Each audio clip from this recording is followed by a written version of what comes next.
Oke, assalamualaikum warahmatullahi wabarakatuh. Teman-teman, kembali lagi bersama kami di sini Masyarakat Tongkrongan.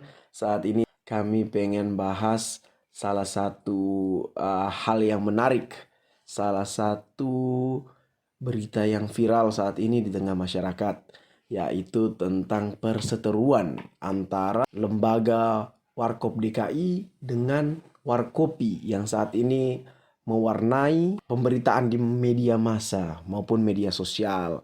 Oke, di sini kembali lagi kami ingatkan, kami tidak ingin mendiskreditkan satu pihak, kami tidak ingin menyalahkan satu pihak, tapi kami hanya ingin berbagi opini. Kami hanya ingin berbagi opini terkait dengan salah satu kasus viral terkait dengan pemberitaan perseteruan antara lembaga Warkop DKI dan Warkopi.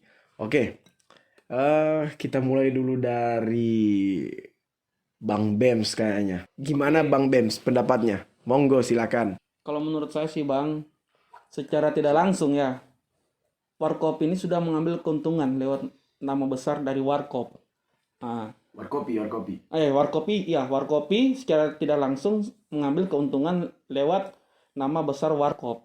Oke. Warkop DKI. Nah, kenapa? Karena sebelumnya nama Warkop DKI sudah dipopulerkan oleh almarhum Kasino Dono dan sekarang Pak De Indro. Pak De Indro, kayak gitu. Nah, itu juga yang beredar di media massa itu mereka tidak minta izin sebelumnya. Oke. Nah, itu mungkin. Jadi ada dari pihak Warkop DKI yang setahu saya mereka adalah keturunan dari Mas Kasino, Mas Dono dan dari Pak De Indro yang keberatan dengan hal tersebut atau kejadian tersebut.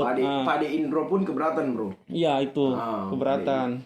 Cuman kalau dari saya pribadi, saya juga kecewa. Kenapa tidak minta izin terlebih dahulu? Apa saya untuk diskusi dulu sebelum memunculkan nama Warkopi gitu. Oke. Tapi bro, gini bro, dari pihak Warkopi itu mengatakan kalau mereka sudah meminta izin. Mereka sudah meminta izin khususnya kepada Pak De Indro, tetapi belum ditanggapi. Tapi mereka terus jalan dengan karya mereka. Nah itu pokoknya hampir semua media itu memberitakan bahwa belum dapat izin resminya kayak gitu, Bang. Terus kalau dari Bang Bem sendiri nih, melihatnya kira-kira perseteruan ini gimana? Seharusnya dari pihak Warkopi segera minta maaf dan juga dari pihak Warkop DKI kalau memang ingin menerima maaf dari Warkopi lebih bagus lagi. Maksudnya ini ada sisi positif dan negatifnya lagi nih, Bang. Negatifnya karena kenapa? Secara tidak langsung, Bang, ya bisa mengambil keuntungan dari nama besar Warkop DKI. Ya, jelas ada Nah, itu di situ. Nah, sisi positifnya ini, Bang, mereka memutar memori lama yang maksudnya wajah-wajah mereka ini mengingatkan kembali kita dengan sosok-sosok yang kita rindukan juga, Bang. Betul. Kayak setuju, gitu. Sepakat.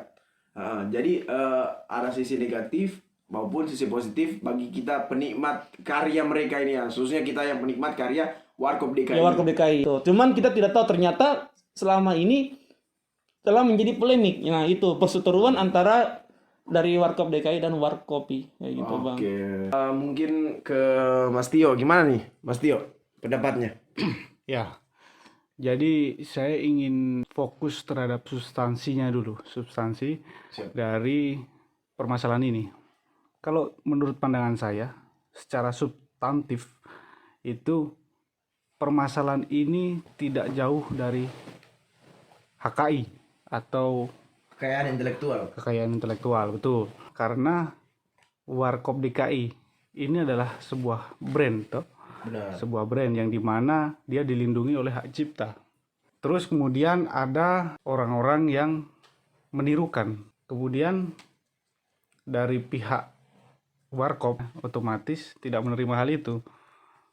Jadi alangkah baiknya memang kalau kita berkenaan dengan hak yang istilahnya sudah dipatenkan, sudah dilindungi, itu harus ada pembicaraan. Karena ini bersifat komersil.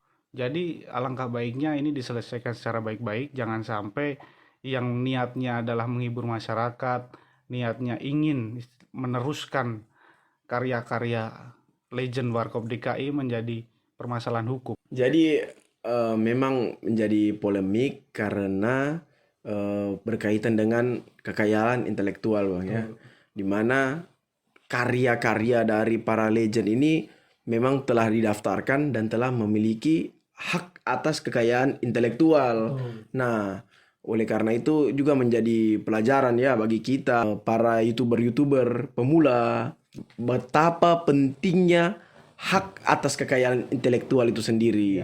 Nah, kita harus menghargai hak orang lain yang kita ambil, yang kita manfaatkan untuk menghibur masyarakat. Sebenarnya gini, Bang, saya juga mengapresiasi karya-karya dari Warkopi ini. Sebenarnya tujuan dari Warkopi ini baik. Ya, Gimana, Mas Tio?